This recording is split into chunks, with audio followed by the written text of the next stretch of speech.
ఇప్పుడు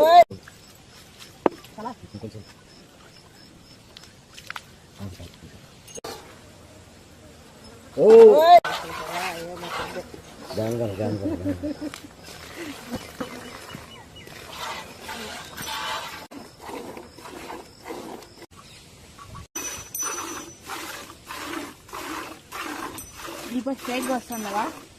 వాళ్ళు టైట్గా వస్తుంది. తేలు ఇట్లా రావాలా, ఇట్లా వచ్చిందంటే చేయి నొప్పి రాకుండా వస్తుంది. అబ్బా నేను ఇప్పుడు వీడియో చూస్తున్నా పాలు పిండాలనేసి. అవునా? అట్లా కూడా ఇట్లా పెట్టుకోండి, ఇట్లా అన్నంది ఎంత ఏళ్ళు మట్ట పెట్టి పిండకూడదండి. ఇట్లవా? అట్లా పిండకూడదండి. ఇట్లా ఏళ్ళు అసలు మట్ట పెట్టి పిండితే రొమ్ములకి ఇదేసినట్టు. నిన్న చెప్పలేదు, వినలేదు. నిన్న చెప్తా అన్నారు, మీటింగ్ పెట్టినారు. వీడియో తీసుకుని ఇప్పుడు అప్పుడు చేసినారు. అది రొమ్ముకి నరాలకి ఇదేసినారు. పైన ఇంకా వచ్చినావంటే ఏళ్ళు ఇట్లా వచ్చినావంటే పాలు అన్నీ ఇట్లా